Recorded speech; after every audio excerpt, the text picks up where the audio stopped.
ওয়ার্কশপে কাজ করতে গিয়ে হাত হারানো কিশোর নাহিদকে ৩০ লাখ টাকার পে অর্ডার বুঝিয়ে দিয়েছে কারখানা কর্তৃপক্ষ।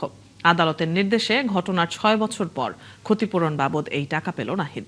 এছাড়া আরও ২ বছর প্রতি মাসে পড়াশোনা বাবদ ১০,০০০ টাকা করে দেবে কারখানা কর্তৃপক্ষ। বিস্তারিত জানাচ্ছেন মাইনুল মারুফ। ১০ বছর বয়সী পেটের ক্ষুধায় কাজে নেমেছিল শিশু নাহিদ হাসান নাইম। এরপর মেশিনে হাত ঢুকে গিয়ে হারিয়েছে হাত আর শৈশব। বিচার পেতে ঘুরেছে আদালত চত্বরে। অবশেষে ৬ বছরের আইনি লড়াই শেষে আদালতের নির্দেশে ৩০ লাখ টাকার ফিক্সড ডিপোজিট বুঝে পেল শিশু নাহিদ। ২০২০ সালে করোনা মহামারীর সময় নাহিদ তার বাবা ও মার সঙ্গে ভৈরবের নূর ইঞ্জিনিয়ারিং ওয়ার্কশপে কাজ নেয়। একদিন নাইমের ডান হাত একটি মেশিনের ভেতরে ঢুকে যায়, পরে কেটে ফেলতে হয় হাত। ম্যানেজার আমাকে নিয়ে কাজ করতে যায় ওয়ার্কশপের ভিতরে। তখন আমি বলছি যে না, আমার আব্বু আম্মু আমাকে এই কাজে দেয় না, আমি এই কাজ করব না।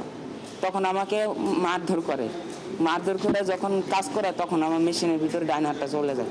এরপর শুরু হয় দীর্ঘ আইনি লড়াই। পরে ২০২৪ সালের জানুয়ারিতে নাহিদকে ৩০ লাখ টাকা ফিক্সড ডিপোজিট করে দিতে রায় দেন হাইকোর্ট। একই বছর সেই রায় বহাল রাখেন আপিল বিভাগও। অবশেষে কয়েক দফায় টালবাহানা শেষে ৩ ধাপে ৩০ লাখ টাকার পে অর্ডার নাহিদকে বুঝিয়ে দেয় কারখানা কর্তৃপক্ষ। গত সপ্তাহে মামলা ছিল, ৫ লাখ এনেছে, কোর্ট বলছে না পুরো টাকা দিতে হবে। আজকের ডেট ফিক্স করেছে, আজকে ওরা পুরো টাকা দিয়েছে এবং সাথে ৭,০০০ টাকার ৬ মাসের বকেয়া ৪২,০০০ও দিয়েছে। এই জাজমেন্টটা মাইল ফলক হয়ে থাকবে। আশা করি শিশুদেরকে নিয়ে কোনো কারখানা অন্তত জীবন মৃত্যুর খেলা খেলবে না।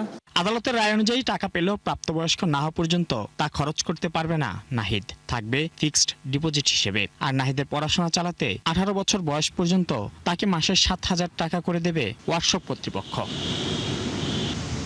মাইনুল মারুফ, ৭১, ঢাকা।